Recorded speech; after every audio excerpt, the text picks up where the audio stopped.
अमावास्येची रात्र, सगळीकडे काळाकुट्ट अंधार, रस्ता निर्मनुष्य.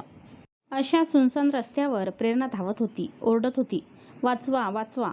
आजूबाजूने जंगलात जाणाऱ्या पायवाटा होत्या. तिला सुचेना कुठे लपावे. एक मोठा जमाव तिच्या मागावर होता. जर ती सापडली तर वाचणार नव्हती. तिने अखेर जंगलाची पायवाट धरली, पण तिला अजूनही धाकधूक होती. ती चालत होती, दगडाला ठेचाळत होती. चालता चालता दूर अंतरावर तिला मिणमिणता दिवा दिसला. तसा तिने दीर्घ श्वास घेतला. ती त्या दिव्याजवळ पोहोचली. त्याला लागूनच एक छोटी झोपडी होती. तिने झोपडीचं दार वाजवलं. आतून आवाज आला, कौन है? ती गोंधळली. क्षणभर तिच्या मनात शंकेची पाल चुकचुकली. ती थांबली. काही काळाच्या आतच तिच्या हातावर राखड पंजा पडला आणि ती आत ओढली गेली. तिच्या कानावर आवाज आला, बैठो. मोबाईलच्या प्रकाशात तिला दिसला एक उंच धिप्पाड फौजी, रंगाने गोरा, लांबसडक नाक आणि पिळदार मिशीचा फौजी. हळू आवाजात तो म्हणाला, मैं सुमित, मुझे आपका दोस्त समजो.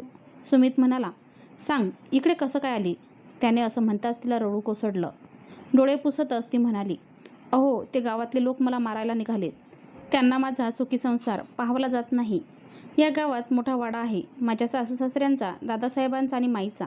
त्यांचा लहान मुलगा अभयशी माझं लग्न झालं. अभय सिव्हिल इंजिनियर. मोठे तिन्ही मुलं अपघातात गेले. त्याचा धसका दादासाहेब आणि माईने घेतला. घराची जबाबदारी अभयने सांभाळली. पण नशिबी भोग असतात, ते भोगावेच लागतात.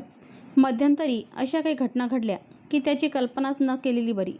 दोन्ही मुलं लहान असतानाच अभयचं अचानक हार्टफेलने निधन झालं. जीवाची खूप परवड झाली. राहत्या वाड्यावर सावकाराची जप्ती आली. लहान लेकरांना घेऊन बाहेर पडले. पदरी पैसा नव्हता. वाड्यातला नोकर रामूने बहिणीसारखी राखण केली. पुढे मुलांचे पालनपोषण करण्यासाठी 4 घरची धुंडीभांडी करू लागली. ती क्षणभर थांबली. तिने आवंठा गिळला. सुमितने तिच्याकडे पाहिलं. ती खूप थकली होती. सुमित तिला म्हणाला, तू जेवण कर आणि झोप. तिलाही आश्चर्य वाटलं की आपली काही ओळख नसताना हा परका माणूस आपली एवढी काळजी घेतोय. ती म्हणाली, अहो नको, तुम्ही जेवून घ्या. तोपर्यंत सुमित पाय ओढत चुलीजवळ गेला आणि चुलीवरचं खिचडीचं पातेलं घेऊन आला. 2 ताटात त्याने खिचडी वाढली आणि तिला तो म्हणाला, उपाशी राहणं चांगलं नाही. एव्हाना तिच्या लक्षात आलं होतं की सुमितच्या पायाला काहीतरी लागलं आहे. तो म्हणाला, अगं, माझ्या पायाला गोळी लागली आहे. आम्ही फौजी माणसं, आमचं जगणं देशासाठी. तिने 2 घास खाल्ले. सुमितने चटई अंथरली. एका बाजूला तो झोपला. तिला कधी झोप लागली ते कळलंच नाही. सकाळी उठली तेव्हा तिच्या अंगावर पांघरून होतं. झोपडीच्या झरोक्यातून सूर्याची कोवळी किरणं तिच्या अंगावर पडली होती. तिला उठायला उशीर झाला होता. तिने पांघरून आवरलं. तोपर्यंत सुमित म्हणाला, तुझं आवरून घे. तिने पाहिलं, झोपडी स्वच्छ झाडलेली होती. चुलीवर चहा उकळत होता. तिने आवरलं. तोपर्यंत सुमितने 2 काचेच्या ग्लासात चहा गाळून आणला. स्मित हास्य करून तो तिला म्हणाला, अगं, काय हा योगायोग. परिस्थितीने आपल्या दोघांनाही झोपडीत आणून सोडलंय. ती चहा पित होती आणि चहाचे झुरके घेत घेत मध्येच सुमित तिला निहाळत होता. दिसायला अतिशय सुंदर, काहीशी निळसर डोळे आणि केसावरच्या बटा गालावर आलेल्या. तो मंद गालात हसला. काय हा नियतीचा डाव. एवढी सुंदर तरुणी आणि तिला घर सोडून पळावं लागते. प्रेरणाचं लक्ष सुमितकडे गेलं.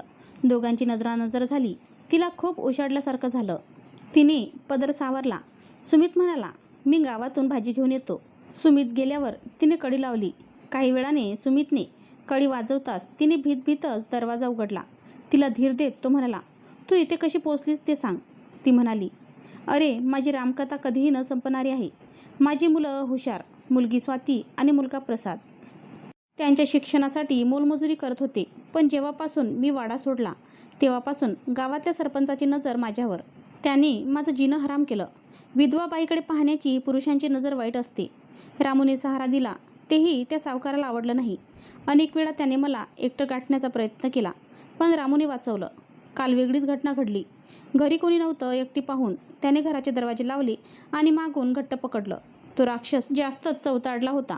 मग मीच हिंमत केली. पायानेच सरकत मांडणीवरचा खलबत्ता उचलून टाकला त्याच्या डोक्यात. डोक्यातून बरंच रक्त जमिनीवर वाहत होतं आणि डोळेही विस्फारलेले होते. तो शैतान मेला होता. घाबरलेल्या अवस्थेतच घराच्या मागे लपले आणि अंधाराची वाट पाहू लागले. स्वाती, प्रसाद आणि रामूही घरी आले. ते माझा तपास करू लागले. सावकाराचे मित्रही त्याला शोधू लागले. शेवटी ते घरापर्यंत आले. त्यांना सावकार रक्ताच्या थारोड्यात पडलेला दिसला. थोडा अंधार झाला. मी पडत होते. जीवाच्या आकांताने त्यांना चुकवत अंधाराचा फायदा घेत पोहोचले तुमच्या झोपडीपर्यंत. तिला दम लागला होता. सुमितने पाण्याचा ग्लास तिच्यासमोर केला आणि तो म्हणाला, शाबास. काही वेळाने तीच म्हणाली, पण तुम्ही इथे कसे? तेव्हा सुमित म्हणाला, अगं, जवळच्या शहरात माझं पोस्टिंग असताना अतिरेक्यांनी केलेल्या हल्ल्यात पायाला गोळी लागली. तसंच लपत लपत पाय ओढत शहराबाहेर आलो. तेव्हा सुमसाम रस्त्यावर ही झोपडी दिसली. गावकऱ्यांनी मला दवाखान्यात नेलं आणि पायातली गोळी काढली, पण अजून जखम भरलेली नाही. सुमितने मुलांना आणताच आई भेटल्याचा आनंद मुलांना झाला. सुमितच्या पायाला झालेली जखम भरणं जरुरीचं होतं, पण जवळ पैसा नव्हता. रात्री मुलं आणि सुमित झोपल्यानंतर तिने जंगलातून काही फळं, फुलं, काही वाढलेल्या झाडांचं सरपणही गोळा केलं. दुसऱ्या दिवशी अंधारलेल्या पहाटेच गावाकडे निघाली. रात्री गोळा केलेली फळं, फुलं आणि सरपणाची सहजच विक्री झाली. मिळालेल्या पैशातूनच तिने सुमितची डॉक्टरकडे तपासणी केली. सुमितने पाय बरा होताच दोघांच्या शिक्षणाची जबाबदारी उचलली. सुमितला वॉचमॅनची नोकरी मिळाली.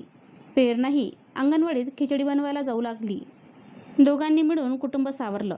स्वाती इंजिनियर तर प्रसाद नामवंत डॉक्टर झाला. स्वातीचं लग्न झालं तर प्रसादनेही पुण्यात एक मोठं हॉस्पिटल टाकलं आणि तोही विवाहबद्ध झाला. घरट्यातली 2 पाखरं दोन्ही दिशांना उडून गेली. सुमितच्या आयुष्याला जगण्याची प्रेरणा मिळाली. मित्रमैत्रिणींनो, तुम्हाला कथा आवडली असेल तर चॅनलला लाईक करा, शेअर करा आणि सबस्क्राईब करा. धन्यवाद.